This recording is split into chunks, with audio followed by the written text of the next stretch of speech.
noite. Vamos abrir João 11. Boa noite. São João 11.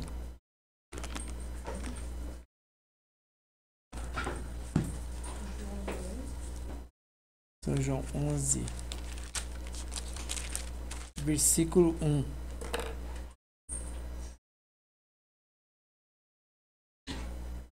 Versículo 1. Ele fala sobre a vida de Lázaro, né? Família de Lázaro, Betânia. E Jesus é completo, né? Ele não falta nada. Se falta alguma coisa é na gente, né? Porque Deus, ele é completo. Jesus é completo. E aqui em São João 11 fala assim: estava enfermo Lázaro de Betânia, da aldeia de Maria e sua irmã Marta. Essa Maria, cujo irmão Lázaro estava enfermo, era a mesma que ungiu com bálsamo o Senhor e lhe enxugou os pés com seus cabelos. Então nós estamos falando de uma pessoa adoradora, né? Ela quebrou lá o seu vasinho, derramou sobre Jesus e enxugou os pés de Jesus com seu cabelo. Estamos falando de uma pessoa de uma rendição total em adoração em relação a Jesus, né? Porém, essas pessoas, mesmo com toda a rendição total, com toda a adoração que se entrega, a adoração, elas enfrentam problema. Então ela era uma mulher que tinha lá, né, um segredo no altar de Deus, de adoração, e mesmo assim a família dela passou por problema. A família passou por aflição, a família passou por tristeza, a família passou por morte, né? E o que acontece é isso, às vezes a gente está buscando a Deus e mesmo assim nós vamos passar por aflições, nós vamos passar por dificuldades, nós vamos passar por luta mesmo se servindo a Deus corretamente. O Jó servia a Deus corretamente também, era um homem temente a Deus, mas passou por todas aquelas aflições. Essas aflições são provas que Deus permite a gente passar. Não era pecado, o Jó não perdeu as coisas que ele tinha por causa do pecado. Essa mulher aqui está experimentando choro, morte, tristeza, aflição, não é por causa de pecado. Então Deus nos permite passar por certas provas, porque prova tem a ver com purificação, com a nossa purificação, com a nossa melhora. Deus, quando quer mudar alguma coisa na vida da gente, Deus permite a gente passar por algumas coisas que aflige a nossa alma, né? Que deixa a nossa alma para baixo, mas aquilo não é para a morte. Essa enfermidade não é para a morte, é para a glória de Deus. Então a gente passa algumas coisas na vida da gente mesmo servindo certinho. Jó era temente a Deus, um homem fiel, né? Um homem íntegro, e mesmo assim passou todas aquelas provas, porque Deus tem uma finalidade na prova. Essa prova para nós é uma correção. Deus corrige a gente, Deus disciplina a gente, Deus ama a gente, Deus é nosso Pai, então Ele disciplina a gente, permite a gente passar por algumas aflições. O próprio Jesus falou que no mundo tereis aflições. Então essas aflições aqui é para purificação. O ouro, quanto mais purificado, mais tem valor no mercado, né? Mais tem brilho, tem valor, quanto mais purificado. E a gente é assim também. Então aqui tem uma adoradora, uma mulher que tem a rendição total, plena, diante de Jesus, né? E no versículo 11, isso dizia e depois acrescentou: nosso amigo Lázaro adormeceu, mas vou despertá-lo. O que Jesus queria ensinar para Betânia? Ele foi lá para Betânia. O que ele queria ensinar em Betânia? O que ele queria ensinar para os judeus? O que ele queria ensinar para essa família? Apesar de ser uma família amiga de Jesus, e Jesus amava essa família, e mesmo assim essa família experimentou morte, choro, aflição, mesmo Jesus amando e sendo amigo dessa família. Assim falou, e depois disso disse: Lázaro, nosso amigo, dorme. E aquela família num desespero tão grande, porque o irmão morreu, o Lázaro morreu. Então eles estão desesperados, um desespero tão grande. Só que o desespero deles para Jesus é apenas um sono. A tua maior dificuldade para Deus é apenas um sono. Deus vai te mostrar um caminho. Deus vai te dar um caminho. E essa palavra é profética que eu vou colocar no mundo espiritual hoje sobre a nossa vida. Deus me dá uma palavra profética essa manhã. Uma palavra profética, né? E essa palavra é: Deus vai te dar uma nova saída. Deus vai te mostrar um novo caminho. Então essa é a palavra profética para nós nessa noite. O Senhor vai te dar um caminho, o Senhor vai te mostrar uma saída. Porque ele mostrou uma saída na casa do Lázaro. Então ele ficou, né? Assim falou, depois disso, lhe disse, Lázaro, nosso amigo, dorme, que para nós é tão difícil, para eles é só um sono. Para Jesus é apenas um sono. O que para nós é impossível, para ele é um sono. Mas ele morreu, mas Jesus está falando, ele está apenas dormindo. Eu vou lá despertar o Lázaro que ele dormiu. Então, para nós que é tão difícil, nós estamos desesperados, estamos lutando, estamos em aflição, para ele é apenas um sono. Nós precisamos confiar em Deus. Precisamos confiar no Senhor, né? Com esse entendimento para Deus, Deus pode resolver isso aqui tão fácil, Deus pode me dar um caminho tão fácil para isso aqui. Né? Aí eu sou um adorador, eu adoro, eu até ungi Jesus, enxuguei os pés dele com meus cabelos, rendição total, mesmo assim a gente passa por aflição. Deus precisa nos purificar, Deus precisa nos disciplinar, né? Então, Lázaro apenas está dormindo no 17, 11:17. Chegando, pois, Jesus achou que já havia 4 dias que estava na sepultura. 4 dias já estava na sepultura, né? O 21. Disse, pois, Marta a Jesus, Senhor, se tu estivesse aqui, meu irmão não teria? Quer dizer, ela recebe Jesus, fala assim, já faz 4 dias, né? Está na sepultura, se o Senhor estivesse aqui, ele não teria morrido. O que Jesus queria ensinar para Betânia, para a família de Lázaro, para os judeus daqueles dias? Queria ensinar que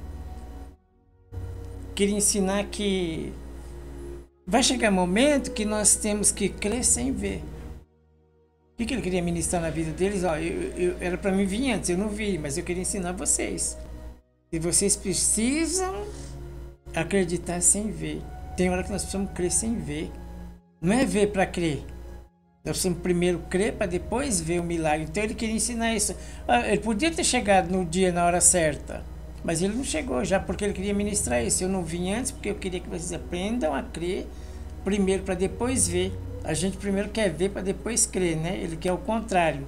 Então o que ele queria ensinar lá em Betânia, lá na família do Lázaro, é que nós precisamos acreditar para depois ver. Né? Tem coisas que nós precisamos crer. E que tem coisas que não saem como a gente quer. Eu queria que saísse, o Lázaro morreu, eu queria que 2 dias Jesus estivesse lá, tivesse curado ele. Tem coisa que não sai como a gente quer.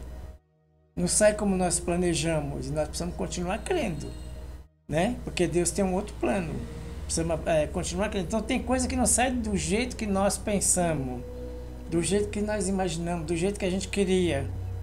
E nós podemos ficar frustrados por isso. Deus tem um plano melhor. Não saiu do jeito que eles queriam. Se o Senhor tivesse aqui, ele não teria morrido. Aí Jesus falou, não, é que eu demorei para ensinar vocês que a gente tem que, se você crer, você vai ver a glória de Deus, que a gente primeiro tem que crer para depois ver o que ele queria ensinar para a família do Lázaro, né? Queria ensinar um novo tempo, e Deus quer ensinar para a gente um novo tempo. Precisamos crer primeiro, depois nós vamos ver. Vamos acreditar naquilo que Jesus está falando, crer na palavra, e depois nós vamos ver. E no final de tudo, lá Jesus fez um milagre, né? Mandou tirar a pedra, já fazia 4 dias, e Lázaro ressuscitou. Lázaro ressuscitou, né? E Jesus fez um milagre. Jesus deu uma saída para aquela família. Qual é a palavra profética para nós hoje? Deus tem um novo caminho para nós. Deus tem um caminho. Quando o povo saiu do Egito, não tinha caminho, mas Deus abriu um caminho. Deus vai te abrir um caminho que você nem imagina. É a palavra profética para nós nessa noite, né? Deus vai nos dar uma saída. Deus vai nos mostrar um caminho para aquilo que parece impossível para nós, que nos atormenta.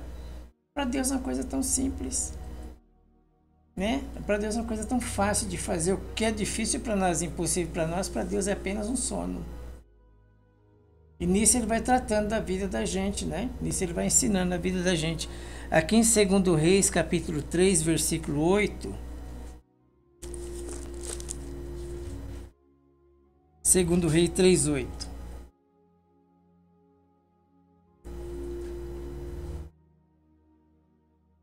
E ele disse, por que caminho subiremos? Então disse, pelo caminho do deserto de Edom. Aqui vão fazer guerra contra Moabe. Moabe se revoltou quando Acabe morreu, Jorão substituiu o Acabe. E o Moabe se revoltou que ele não quer pagar mais imposto para Israel. Ele não queria pagar mais imposto, né? Então ele se revoltou, houve uma revolta. E Jorão, Josafá e o rei de Edom vão subir para fazer guerra contra o Acabe. E eles perguntam, né? Que caminho nós vamos subir? Ele disse, por que caminho subiremos então? Disse, pelo caminho do deserto de Edom. Vamos pelo caminho do deserto de Edom. Por quê?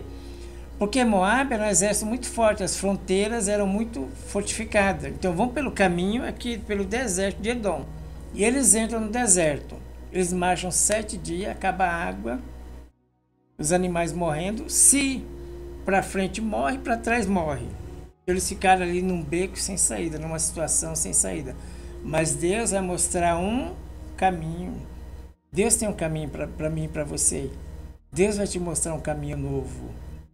Em qualquer situação, o Senhor vai te levar um caminho novo. O Senhor vai nos mostrar um caminho novo. Então diz, por que caminho subiremos? Então disse ele, pelo caminho do deserto de Edom. Vamos sofrer.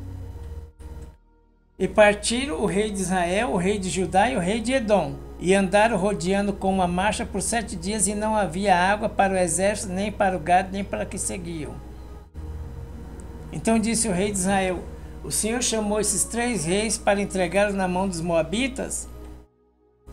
E disse Josafá, não há aqui algum profeta do Senhor? Então ele fala assim, o Senhor entregou, chamou a gente para entregar na mão dos moabitas, e ele fala que não há nenhum profeta do Senhor, e eles vão procurar o profeta e encontram o profeta Eliseu. E eles estão numa situação, para frente morre, para trás morre. Não tem água, não tem comida, não tem nada. Eles calcularam errado. Às vezes nós calculamos as coisas erradas, mas Deus conserta, Deus mostra um caminho. Às vezes nós calculamos as coisas errado, né? Mas Deus mostra um caminho. Deus é fiel, Deus é bom. Deus é maravilhoso. Então nós estamos nessa situação, para frente morre, para trás morre. Vamos buscar o profeta Eliseu? Aí foram buscar o profeta Eliseu pediu para tocar um louvor, né? E tocaram um hino, aí veio lá a mão do Senhor sobre ele. E ele falou, amanhã cedo vai ter água e tem mais, vou entregar os inimigos nas tuas mãos. E o que ele falou aconteceu. No outro dia, o deserto estava cheio de água. Deus mostrou um caminho.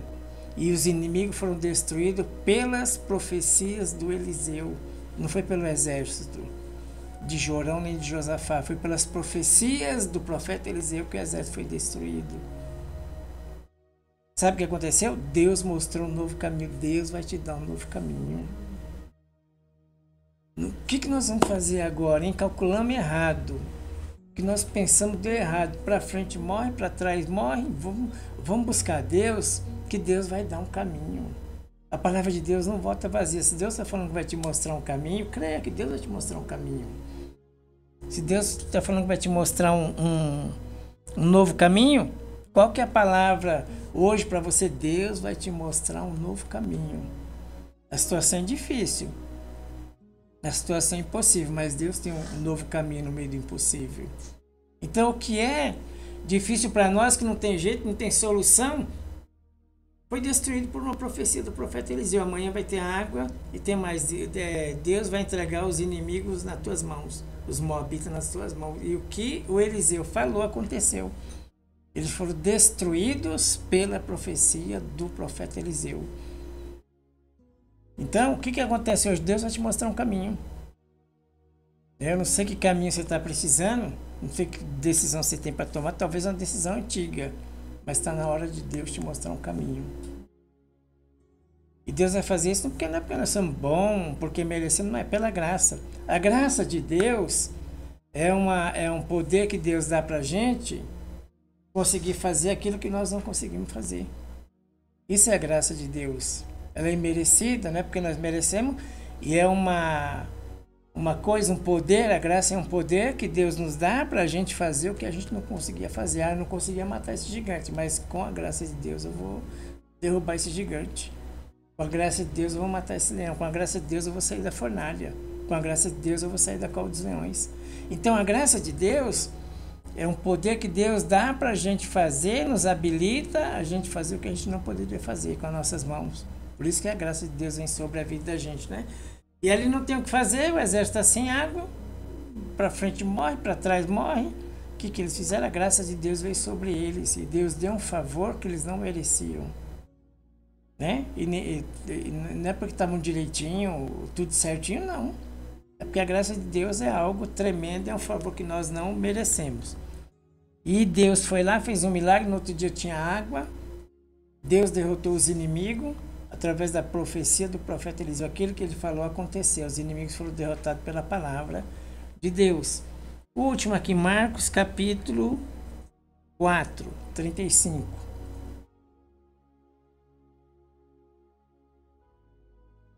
Naquele dia, sendo já tarde, disse: passemos para o outro lado. E eles, deixando a multidão, levaram consigo, eles deixando a multidão, o levaram consigo.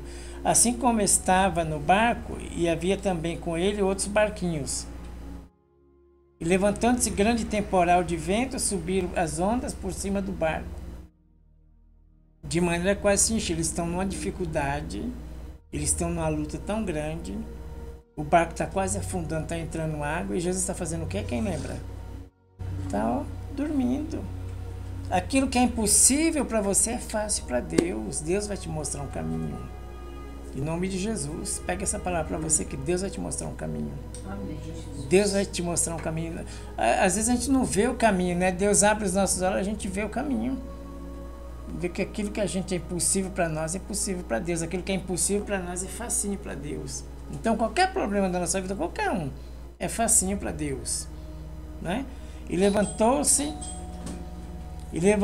grande temporal de vento, subia as ondas por cima do barco, de maneira que já se enchia. E ele estava na popa, dormindo. Eles naquela aflição, com medo, gritando: nós vamos afundar, nós vamos morrer, e Jesus dormindo. Sabe qual é a palavra de hoje? Confia. Aquilo que está tão difícil para você é facinho para Deus. Deus vai fazer um milagre. Deus vai agir, Deus vai operar. Né? Aquele vendaval, nós estamos preocupados e nós vamos afundar, nós vamos morrer. E Jesus dormindo na almofada. O que ele quer dizer para a gente? O que é difícil para você é fácil para ele. Continua crendo. Se enche o seu coração de esperança. Não desanima não, continua orando. Aqui que eu vou ensinar lá em Betânia, o Lázaro morreu, a família naquela aflição, os judeus chorando, todo mundo chorando, uma aflição tão grande, uma tristeza, a morte. Jesus foi lá e fez um milagre. O dia que não poderia fazer, no quarto dia, Jesus foi lá e fez um grande milagre. Estava na popa, dormindo sobre uma almofada. Era muito difícil para eles, era uma luta feia, de morte mesmo, aparentemente era de morte. E Jesus dormindo. Sabe o que ele quer? Que a gente aprenda a desfrutar da presença dele aqui na terra. Isso é vida, isso é vida e vida com abundância, não é só dinheiro que é abundância, só que vida com abundância, tá aquela luta tremenda, é luta mesmo, tá mesmo. Mas Deus nos dá a capacidade para viver uma vida em paz mesmo no meio das lutas. Deus nos dá capacidade para dormir mesmo no meio das lutas. Não é importante, você está numa luta tremenda, todo mundo tem luta. Mas você consegue dormir e pegar no sono porque Deus te dá o sono? Não vai te consumir a sua mente aquilo, não vai te trazer doença, não vai te perturbar, porque você tem a certeza que Deus vai resolver. A gente não sabe de que maneira, mas Deus vai resolver. Você tem problema, eu não sei dizer para você a maneira que Deus vai fazer, mas Deus vai te abrir um caminho. Eu não sei o jeito, eu não sei como vai acontecer. Eu não sei, Deus nunca conta tudo pra gente, Deus só conta um pouco. E o pouco que Deus falou pra mim é que vai te abrir um caminho. Eu não sei que caminho você precisa, mas ele estava aqui na popa dormindo sobre uma almofada, E despertando, dizendo: mestre, o senhor não sabe que nós estamos perecendo? O senhor não sabe que nós estamos perecendo aqui? Tem mais, só? E ele, despertando, repreendeu o vento e disse ao mar: cala-te, aquieta-te. E o vento se aquietou e houve uma grande bonança. Deus mostrou para os discípulos um caminho. Deus mostrou para a família do Lázaro que tem um caminho.